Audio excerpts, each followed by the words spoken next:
સ્થાયી સમિતિની બેઠક મળી હતી। એમાં 39 કામો મંજૂરી અર્થે લેવામાં આવ્યા હતા। 36 કામોને મંજૂરી અપાવતા 4 કામોને મુલતવી રાખવામાં આવ્યા હતા। સ્થાયી સમિતિની બેઠકમાં 36 કામને મંજૂર કરવામાં આવ્યા છે અને 4 કામ મુલતવી રાખવામાં આવ્યા છે। 36 કામોમાં જમીન મિલકત શાખા, સામાન્ય વહીવટ, પાણી પુરવઠા, વરસાદી ગટર પ્રોજેક્ટ શાખા, ડ્રેનેજ પ્રોજેક્ટ શાખા, પાણી પુરવઠા પ્રોજેક્ટ શાખા, મિકેનિકલ ખાતું તેમજ અગ્નિશમન અને તાત્કાલિક સેવા વિભાગ અને સાજી બાગ ઝૂ શાખા જેવા કામોને મંજૂરી આપવામાં આવી છે।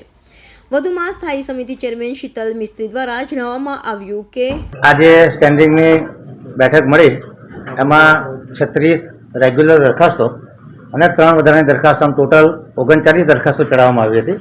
એમાંથી 2 નામંજૂર કરવામાં આવી છે અને 2 મુલતવી કરવામાં આવી છે।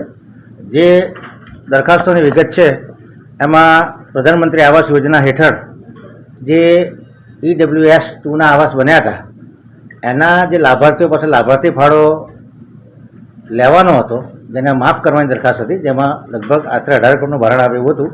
આ દરખાસ્તના વધુ વિચારણા અર્થે મુલતવી રાખવામાં આવી છે। કારાલીબાગ ખાતે જે રાત્રિ બજારની દુકાનોના પરવાનાદારો હતા એમને 10%ના ભાવ વધારા સાથે એમનો પરવાનો 3 વર્ષ માટે રિન્યૂ કરવાના કામને મંજૂરી આપવામાં આવી છે। 7 ગામડાઓ ખાસ કરીને ભાયલી, સેવાસી, વેમાલી, બીલ, ઉંડેરા, કરોડિયા, વડદલા આમાં જે કર્મચારીઓ કામ કરતા હતા, ક્લાર્ક હતા, સફાઈ કર્મચારીઓ હતા, એમાંથી 222 જેટલા કર્મચારીને ગ્રામ પંચાયતોમાં કામ કરતા હતા એવું સર્ટિફિકેશન DDO દ્વારા કરવામાં આવ્યું છે અને લગભગ 130 જેટલા કર્મચારીઓ છે જેને ઉચ્ચક પગારથી રાખવામાં આવ્યા હતા। 130 કર્મચારીઓની માનવ દિનમાં ભરતી કરવામાં આવી છે અને આ 222 જેટલા કર્મચારીઓને રેગ્યુલર જે ભરતીના નિયમો છે અને લાયકાતના ધોરણો છે એના અનુસાર લેવાનું ઠરાવવામાં આવ્યું છે। ખાસ કરીને પૂર્વ વિસ્તારની વાત કરીએ તો પાણીના લો પ્રેશરની ફરિયાદોના નિવારણ અર્થે હરણી સ્કલ્પચર પાર્ક ખાતે બુસ્ટર પંપ બનાવવાનો, એવી જ રીતે ઉકાજીના વાડિયામાં બુસ્ટર પંપ બનાવવાનો, રાજીવનગર બુસ્ટર પંપ બનાવવાનો અને પાણી ગેટની ઓવરહેડ ટેન્ક બનાવવાની।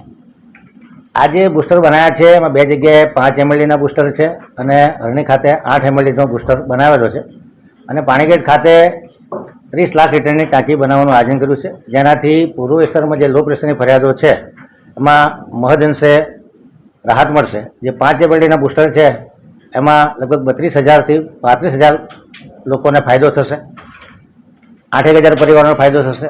એવી જ રીતે જે જગ્યાએ 8 mLના બુસ્ટર બનાવ્યા છે ત્યાં લગભગ 12,500 જેટલા પરિવારોને ફાયદો થશે। એટલે કહેવાનો મતલબ કે લાખો લોકોને ફાયદો થાય એ પ્રકારે પૂર્વ વિસ્તારમાં જે બુસ્ટર અને ઓવરહેડ ટેન્કના કામ લેવામાં આવે છે। કપુરાઈ કમાન્ડ વિસ્તાર TP 4142માં જે કામ કરવાનું છે એમાં નેટવર્ક નાખવાનું કામ છે એને મંજૂરી આપવામાં આવી છે। ડભોઈ રોડ ભરતવાડી 4 રસ્તાથી ગાજરાવાડી ટાંકી સુધી જે 300 mmની જર્જર લાઇન તેના બદલે 400 mm લાઇન નાખવાના કામને 74 લાખના ખર્ચે મંજૂરી આપવામાં આવી છે। ફતેગંજ પાસે જે ફાજલપુરની લાઇનમાં લીકેજ થયું હતું જેને ટેમ્પરરી ધોરણે બંધ કરવામાં હતું, અવારનવાર ત્યાં રિપેરિંગ આવતું હોય છે, તેથી એને બાયપાસ કરવાના જે કામ છે બ્રિજની નીચેથી એ 77 લાખના 93 લાખ રૂપિયાના કામને મંજૂરી આપવામાં આવી છે। ખાસ કરીને દક્ષિણ ઝોનના વોર્ડ નંબર 18, 17 અને 14માં પાણીની નવીન નળિકા પાઇપો સિવાય અને વત્તા GSTના કામોને 50 લાખની નાણાકીય મર્યાદામાં 10.87%ના વધુના ભાવપત્રકને મંજૂરી આપવામાં આવી છે।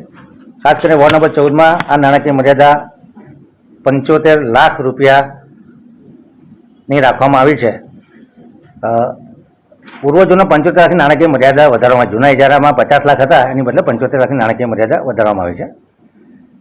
અબાકસ સર્કલ 30 મીટર રોડ પર જે ફ્લાયઓવર બ્રિજ છે એ કામને જે બંને બ્રિજને ઉર્વી બ્રિજ અને અબાકસ સર્કલના બ્રિજને જોડવાના તે કામને નામંજૂર કરવામાં આવ્યું છે અને એના બદલે મૂળ ડિઝાઇન પ્રમાણે 16.80 મીટરનો 2 લેન બ્રિજ સિંગલ પિયરવાળો ફક્ત અબાકસ સર્કલ પર બનાવવાના કામને મંજૂરી આપવામાં આવી છે। પૂર્વ ઝોનમાં સમર્પણ પાર્ક, ધરતી ટેનામેન્ટ, મહાલક્ષ્મી પાર્ક અને ઉકાજીના વાડિયા વગેરે આસપાસમાં લો પ્રેશર સુધારવા માટે બુસ્ટરના કામને મંજૂરી આપવામાં આવી છે। 2 નંગ વીડ હાર્વેસ્ટર મશીન હતા એના ઓએનએમમાં 2 વર્ષની મંજૂરી માગવામાં તેના બદલે 1 વર્ષ ઇજારો કરવાનું ઠેરવવામાં આવ્યું છે. જે 20 નંગ જેસીબી એક્સકેવેટર લેવાના હતા એના બદલે 10 નંગ જેસીબી એક્સકેવેટર 24,27,000ની કિંમતનું એક, આમ ટોટલ જે 10 જેસીબી લેવા છે એ કામને મંજૂરી આપવામાં આવી છે. 12 નંગ ટાટા મેકના જે એફસી ટીપર છે એ ખરીદવાના કામને મંજૂરી આપવામાં આવી છે. 16 નંગ યુટિલિટી વ્હીકલ ખાસ કરીને 4 વ્હીલ ડ્રાઈવ બોલેરો ગાડી લેવાના કામ